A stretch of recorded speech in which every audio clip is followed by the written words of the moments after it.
আজকে আমাদের বিষয় derivation of fundamental limit x tends to 0 sin x by x, মানে যে limit x tends to 0 sin x by x is equals to 1 হয়।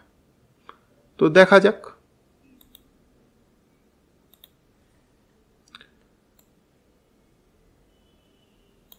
তো প্রথমে আমরা sin x এর ইনফাইনাইট সিরিজটা লিখে নেব। তো sin x এর ইনফাইনাইট সিরিজটা কি হয়? হয় sin x is equals to x minus x cube by factorial 3 plus x to the power 5 by factorial 5 minus x to the power 7 by factorial 7 এরম করতে করতে আপ টু ইনফাইনাইট। তো এখানে দেখো x এর সমস্ত অড পাওয়ারগুলো রয়েছে। x এর পাওয়ার কিছু না থাকা মানে হচ্ছে x to the power 1, x cube, x to the power 5, x to the power 7 এইরকম। আর উপরে যে পাওয়ারটা রয়েছে সেটাই নিচে ফ্যাক্টোরিয়াল করে রয়েছে। আর দেখো অল্টারনেট প্লাস মাইনাস রয়েছে। এখানে কিছু না থাকা মানে প্লাস, তারপরে মাইনাস, তারপর প্লাস, তারপর মাইনাস, এইরকম করতে করতে আপ টু ইনফাইনাইট। তো এখন আমরা কি করব? আমরা রাইট হ্যান্ড সাইডে এক্সটাকে কমন নেব। তো আমরা লিখতে পারি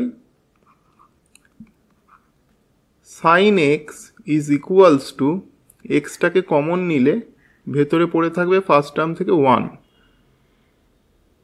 মাইনাস সেকেন্ড টার্ম থেকে x square by factorial 3, third term থেকে plus x to the power 4 by factorial 5 minus x to the power 6 by factorial 7 plus এরম করতে করতে আপ টু ইনফাইনাইট। এবার আমরা এই এক্সটাকে লেফট সাইডে ডিভাইড করে sin x এর নিচে sin x বাই x লিখব। তাহলে sin x by x is equals to 1 minus x square by factorial 3 plus x to the power 4 by factorial 5 minus x to the power 6 by factorial 7 plus এরম করতে করতে up to infinite. তো এবার আমরা both সাইডে limit x tends to 0 নেব।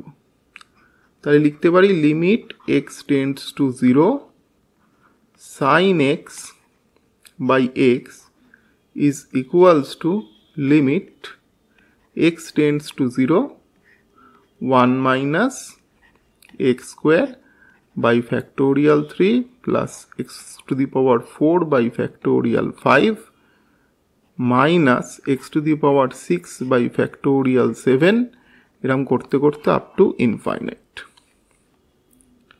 এবার right hand সাইডে যদি আমরা প্রত্যেকটা টার্মের ওপর ইন্ডিভিজুয়ালি লিমিটটাকে অ্যাপ্লাই করি তাহলে দেখব যে শুধু ফার্স্ট টার্মটার মধ্যে কোনো এক্স নেই। তার মানে এইখানে এক্স ইকুয়ালস টু 0 আমায় পুট করতে হবে না, কারণ এটা কনস্ট্যান্ট ভ্যালু। আর সেকেন্ড টার্ম থেকে আরম্ভ করে প্রত্যেকটার মধ্যে আমার এক্স রয়েছে। এবার সেই প্রত্যেকটা এক্সের জায়গায় যদি এক্স ইকুয়ালস টু 0 আমরা পুট করি তাহলে প্রত্যেকটা টার্মের ভ্যালু 0 হয়ে যাবে, শুধু ফার্স্ট টার্মটা 1 পড়ে থাকবে। তাহলে আমরা লিখতে পারি limit x tends to 0 sin x by x is equals to first টার্মটা 1 পড়ে থাকলো আর প্রত্যেকটা টার্মের ভ্যালু হবে 0। তো এটাকে বক্স করে দিই।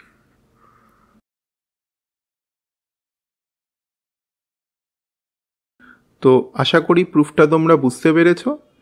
যদি বুঝে থাকো আর যদি ভালো লেগে থাকে প্লিজ ভিডিওটাকে লাইক করো, শেয়ার করো আর চ্যানেলটাকে সাবস্ক্রাইব করো। Thank you.